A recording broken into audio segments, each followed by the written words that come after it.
राधे राधे, जय श्री कृष्णा। आज हम बात करेंगे लड्डू गोपाल जी की सर्दियों में किस प्रकार से सेवा करनी है।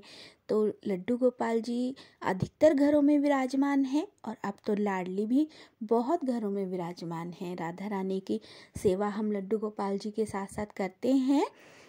तो लड्डू गोपाल जी को हम किस रूप में मानते हैं? हम उनको बाल रूप में पूजते हैं। जैसे हम अपने बच्चों का ध्यान रखते हैं उसी प्रकार से हम लड्डू गोपाल जी का भी ध्यान रखते हैं। तो वही बात है, जिस प्रकार से हम अपने बच्चों के लिए सब कुछ करते हैं उसी तरह से हमें बाल गोपाल का ध्यान रखना है। सर्दियाँ चल रही हैं तो उसी तरह से हम जैसे उन्हें स्नान कराते हैं सुबह, तो ठंडा पानी नहीं होना चाहिए, ये बात ध्यान रखते भी हैं। ये लोग सभी लोग ध्यान रखते हैं इस बात का, क्योंकि जैसे हम अपने बच्चों को स्नान कराते हैं उसी प्रकार से हमारे लिए लड्डू गोपाल जी हैं। तो हम गुनगुने पानी से उनको स्नान कराएंगे। उसके बाद जो हम उन्हें गर्म कपड़े पहनाते हैं, जैसे हम पहनते हैं हमारे बच्चे पहनते हैं वैसे ही लड्डू गोपाल जी को पहनाते हैं। तो कुछ लोग क्या करते हैं, सिंपल ऐसे ही ऊनी कपड़े उनको पहना देते हैं। तो हमें ये बात का खास ख्याल रखना है। हम अपने बच्चों को या अपने आप डायरेक्ट ऐसे नहीं पहनते हैं, पहले नीचे कपड़े पहनते हैं। कॉटन का कपड़ा पहनाइए जैसे आप अपने बच्चे को पहनाते हैं, उसके बाद आप उनको ऊनी कपड़े पहनाइए, क्योंकि हम वो भाव बनाते हैं कि उनको चुभना नहीं चाहिए। सब चीज़ें भाव से होती हैं। अगर हमारे भाव जुड़े हैं, एक बच्चे की तरह जुड़े हैं, तो उसी प्रकार से हमें उनकी सेवा करनी है।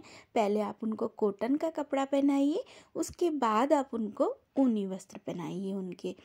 तो इस प्रकार से, और जैसे हम अपने बच्चों को सुबह बादाम देते हैं सर्दी के हिसाब से, ऐसे ही हम उनको खिलाएंगे। हम उनको भोग लगाते हैं, दूध का भोग लगाते हैं। सबसे पहले तुलसी दल डालकर लगाते हैं। गुनगुनी दूध का भोग लगाइए, उनको बादाम का भोग लगाइए। मिश्री माखन तो वो हमेशा ही पसंद करते हैं।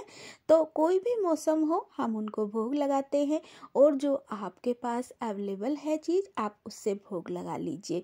बस क्या करना है, लहसुन प्याज का भोग नहीं लगाना। वो जिसके भी घर में विराजमान है लड्डू गोपाल जी, वो सब जानते हैं। तो इस बात का खास ख्याल करना है। उसी प्रकार से हमें भोग लगाना है, उनकी सेवा करनी है। हमें उन्हें धूप में भी बैठाना होता है। कुछ लोग क्या करते हैं, अपने जहाँ बैठते हैं, चारपाई पे बैठते हैं, अपने बिस्तर पे बैठते हैं, वहाँ बैठाते हैं। तो इस बात का आप ध्यान रखें। वो लड्डू गोपाल जी हैं, भाव है, लेकिन वो भगवान हैं। देखिए, इस बात का ध्यान रखें, जिस जगह आप अपने पैर रखते हैं वहाँ पर भगवान जी को हमें विराजमान नहीं करना है। आप अलग से उनके लिए स्टूल लगा लीजिए, चेयर लगा लीजिए।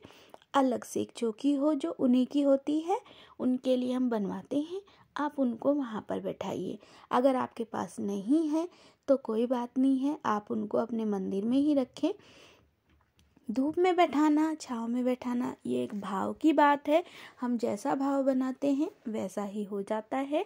आप उनको भाव से रखिए, लेकिन स्वच्छता के साथ रखिए। तो मेरा यही बार बार आपसे निवेदन है कि स्वच्छता के साथ जो भी कार्य करें, स्वच्छता के साथ करें उनके साथ।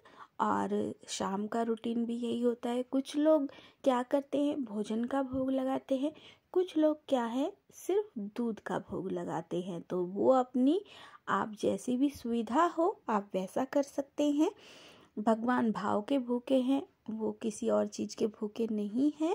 अगर आप लहसुन प्याज का भोग नहीं बनाते हैं भोजन अपने घर में, तो भोग लगा सकते हैं।